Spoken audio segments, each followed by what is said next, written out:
রাজ্যের সর্ববৃহৎ জলাশয় ডুম্বুর জলাশয়কে এডিসি প্রশাসন বেসরকারি সংস্থার হাতে তুলে দেওয়ার প্রতিবাদে এবার রাস্তায় নামল বামপন্থী বিভিন্ন সংগঠন। জলাশয় সংলগ্ন নাগরিকদের স্বার্থে অবিলম্বে সিদ্ধান্ত প্রত্যাহার করার দাবিতে আগরতলায় প্রতিবাদ মিছিল ও বিক্ষোভ সভা সংঘটিত করল মৎস্যজীবী ইউনিয়ন, তপশিলি জাতি সমন্বয় সমিতি ও ত্রিপুরা গণমুক্তি পরিষদ। তিনটি সংগঠনের যৌথ উদ্যোগে আয়োজিত প্রতিবাদ মিছিল মেলার মাঠ থেকে বের হয়ে শহরের বিভিন্ন পথ পরিক্রমা শেষে ওরিয়েন্ট যমুনাতে আয়োজিত পথসভায় মিলিত হয়।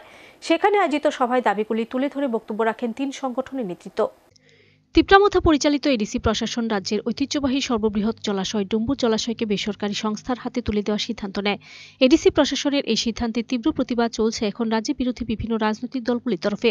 প্রায় প্রতিদিনই রাজনৈতিক দলের সংগঠনগুলি রাস্তায় নেমে বেসরকারিকরণের প্রতিবাদে সোচ্চার হয়ে উঠছে।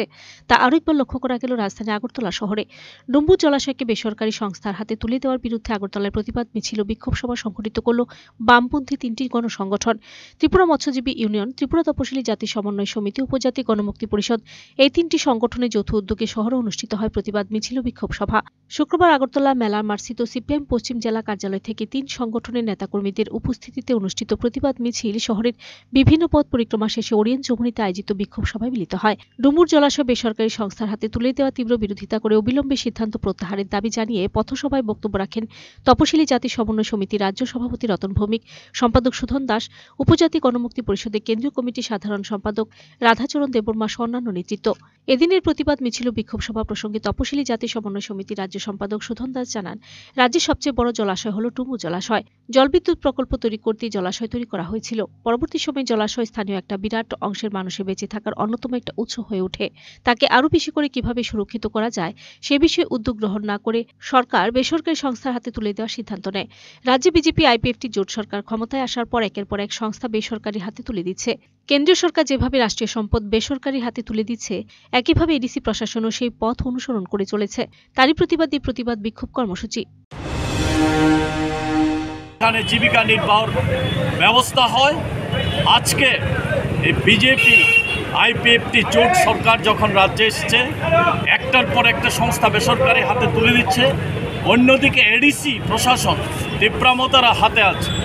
তারাও যেভাবে কেন্দ্রের সরকার রাষ্ট্রীয় সম্পদ বেসরকারি মালিকদের হাতে তুলে দিচ্ছে, একইভাবে আমাদের রাজ্যে বিজেপি সরকার যেমন তেমনি তীব্রামথা সরকার আজকে বেসরকারি সংস্থার হাতে এই জলাশয় তুলে দিচ্ছে। ফলে এই জলাশয়ের চারপাশে বসবাসকারী 7 থেকে 8 হাজার পরিবার, সব মিলে 25 থেকে 30 হাজার লোক হবে তাকে নির্বাহ করে বসবাস করছেন। তারা প্রচণ্ডভাবে ক্ষতিগ্রস্ত হবে। আমরা গণমুক্তি পরিষদ, ত্রিপুরা রাজ্য মৎস্যজীবী ইউনিয়ন, ত্রিপুরা তফসিলি জাতি সমন্বয় সমিতি যৌথভাবে এই আন্দোলন সংগঠিত করছি। কোনো অবস্থাতেই এই আশপাশের ডুম্বুর জলাশয়ের আশপাশের জাতি উপজাতি মৎস্যজীবীদের সর্বনাশ করে বেসরকারি সংস্থার হাতে এই জলাশয় তুলে দেওয়া যাবে না। এই দাবি আমরা করেছি। আমরা চিফ এক্সিকিউটিভ অফিসার এডিসির কাছে ডেপুটেশন দিয়েছি, মৎস্য দপ্তরে ডেপুটেশন দিয়েছি গন্ডাছড়া। আজকে আমরা রাজ্য ভিত্তিকেই বিক্ষোভ করছি। প্রয়োজনে আরও বৃহত্তর আন্দোলন হবে।